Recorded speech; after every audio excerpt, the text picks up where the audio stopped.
I remember when Nigel Short was mounting his assault on the World Championship title back in the early 1990s. He began to employ an opening variation with black in the Queen's Gambit Declined that left many grandmasters astonished. That is to say, in the exchange variation of the Queen's Gambit Declined, he started playing the move Bishop F5, which hitherto had a very bad theoretical reputation. Now, at first sight, that looks like an excellent move. You know, black develops his bishop to an active position. But at second sight, it allows white to play the non-standard move Queen F3. I should say that if white plays routinely in this position with knight F3 or knight E2 or bishop D3, black gets a nice easy position. But Queen F3 really puts the question to black's idea. And the notion is that when black retreats the bishop, white's going to damage black's pawns by taking on F6. But this will show us just what a complex case double pawns in the opening really are. Now, of course, when you look at this position first off, you think this is an ugly situation for black. He's just got doubled isolated pawns. He's got a further isolated pawn on H7 and nothing to show for it. But closer inspection will reveal that it's actually not at all easy for white to take advantage of this pawn weakness. And furthermore, black has some active chances himself. He's got a potentially very strong dark squared bishop. He aims to use it. He's got half open files next to the double pawns. So we could easily imagine black's rooks coming to the E file or maybe even to the G file to again gain some activity. And black's simply not going to sit there and exchange all the pieces, is he? I mean, if white offers exchanges of pieces, black will only take the exchanges if it's advantageous to him. Short re-evaluated this line, and he made people really think about double pawns in chess. Could double pawns be used to activate a person's game? That's what Short thought. So let's just see how the struggle might pan out. I've chosen a game from the French Team Championship in 2005 between Grandmaster Sergei Volkov playing white and Roman Slobodjan playing black. And this game will highlight just how difficult it is for white to get any advantage at all in this position. Well, white played knight F3. In the early days of this line, it was suggested that King D2 was the right move here, intending Bishop D3. But of course, when that bishop reaches D3, black's not going to take it unless it suits him. He's going to leave it there. All in all, white's king is rather exposed on D2. It's a bit too early to make that commitment. So Volkov goes through with the normal positional idea in this line of trying to conquer F5.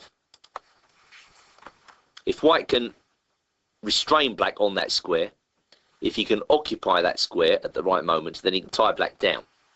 And G3 is a step in the right direction. White's thinking about knight H4. He's thinking about bishop H3, and then one of those pieces into F5. So black's got to fight against that plan. Slobodjan played knight B6. I mean, maybe it's slightly better here to play A5. That seems to me to be a more accurate way to handle the position. You're threatening A4, A3. You want to bring this bishop on F8 into the game as quickly as possible. But knight B6 is another typical idea in the sense that black is manoeuvring his knight to get it to the ideal square D6, whereupon he manages to cover F5. So very interesting ideas here. White played king F2. Black played bishop E7. White played rook E1, seemingly leading up to E4. Black castled. And black says, basically, I don't fear E4 in this position. That opens up the game for my bishop pair. You're welcome to do it. In general, white's got to exhibit some patience in opening up this type of position. So Volkov plays knight G2. Black plays bishop D8. White goes knight F4. And here we are, rook E8. Black occupies the half-open file next to the double pawn couplet. White goes H4, still trying to make something of his better pawn structure. Black easily creates a retreat square for his bishop. And now white makes a big decision in this game. He takes on G6. Well, okay, that helps black to get his pawn structure back into shape. Now, bishop d3 was suggested after the game.